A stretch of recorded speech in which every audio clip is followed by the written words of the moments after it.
સુરતના અડાજણમાં 48 લાખની ઘરફોડ ચોરીનો ભેદ ઉકેલાયો. અડાજણ પોલીસે ગણતરીના કલાકોમાં ઘરફોડ ચોરીના આરોપીને ઝડપી પાડી મોટી સફળતા મેળવી. પોલીસે 100 થી વધુ સીસીટીવી કેમેરા ચેક કરી આરોપી ઝડપી પાડ્યો. ટેકનિકલ સર્વેલન્સ અને હ્યુમન આરોપી દેવરાજ ઉર્ફે કાલુ અભિમન્યુ પાટીલની ધરપકડ કરવામાં આવી. સુરતના અડાજણના સેતુ વિલા વિસ્તારમાં ઘરફોડ ચોરી કરી ₹48 લાખની રોકડ ચોરી કર્યાની કબૂલાત કરી. પોલીસે આરોપી પાસેથી 48 લાખ રોકડ, એક્સેસ મોપેડ, 2 મોબાઈલ ફોન મળી કુલ ₹48.85 લાખનો મુદ્દામાલ કબજે કર્યો. આરોપી સામે અગાઉ પણ અડાજણ, રાંદેર, લિંબાયત અને ડિંડોલી પોલીસ સ્ટેશનમાં ચોરી સહિતના અનેક ગુના નોંધાયા હોવાનું સામે આવ્યું. 18/5/2026 ના રોજ અડાજણ પોલીસ સ્ટેશન વિસ્તારમાં આવેલ પરશુરામ ગાર્ડન પાસેના સેતુ વિલા બંગલામાં 48 લાખ જેટલી માતબર રકમની ઘરફોડ ચોરી થયેલ હોવાની ઘટના બનેલ. ઘટનાની જાણ થતા અડાજણ તેમજ સુરત શહેર ક્રાઇમ બ્રાન્ચ સહિતના ઝોન 5 વિસ્તારના તમામ ઉચ્ચ અધિકારીઓ સાથેની ટીમો સ્થળ પર પહોંચી ગઈ.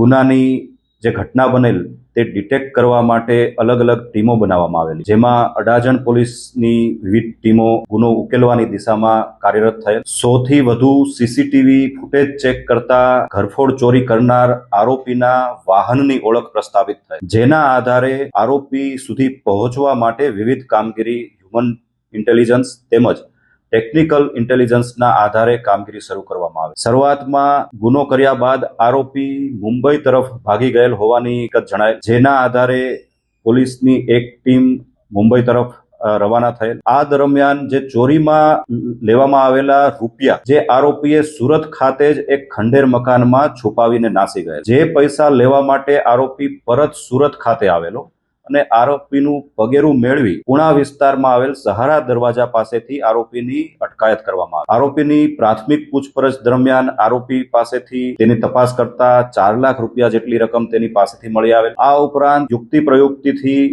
તેની પૂછપરછ કરતા રાંદેર વિસ્તારમાં આવેલ એક ખંડેર મકાનમાં આરોપીએ ચોરીની રકમ છુપાવેલી હોવાની હકીકત જણાય, જેથી ત્યાં તપાસ કરતા ચોરીની બેગ ઉપરાંત અન્ય કેટલાક સોના ચાંદીના દાગીના સહિતનો મુદ્દા માલ પણ મળી આવેલ, જે બાબતની આગળની પૂછપરછ ચાલુ છે. તારીખ 18ની રાતની જે ચોરીની ઘટના છે તેની તમામ રકમ 48 લાખ રૂપિયા રિકવર કરવામાં આવેલ છે. આ આરોપી દેવરાજ પાટીલ અગાઉ પણ 7 જેટલા ગુનાઓમાં વિવિધ પોલીસ સ્ટેશનોમાં ઘરફોડ ચોરી સહિતના ગુનાઓમાં સંડોવાયેલ હોવાનું જાણવા મળેલ. એ ઉપરાંત તાજેતરમાં પણ એ ક્યાં ગુનામાં સંડોવાયેલ છે તેની પૂછપરછ હાલમાં ચાલુ. સુરત શહેર પોલીસ પોતાના નાગરિકો તથા તેની માલ મિલકતની સુરક્ષા માટે કટિબદ્ધ છે. ભવિષ્યમાં પણ કોઈ પણ પ્રકારની ઘટના બને તો તેને રોકવા માટે અને તેને આરોપીઓને પકડવા માટે સુરત શહેર પોલીસ કટિબદ્ધ છે અને કોઈ પણ સંજોગોમાં સુરત શહેરના નાગરિકોની સલામતી માટે માનનીય પોલીસ કમિશનર શ્રી અનુપમસિંહ ગેહલોત સરના માર્ગદર્શન હેઠળ સુરત શહેર પોલીસ કાર્યરત રહેશે.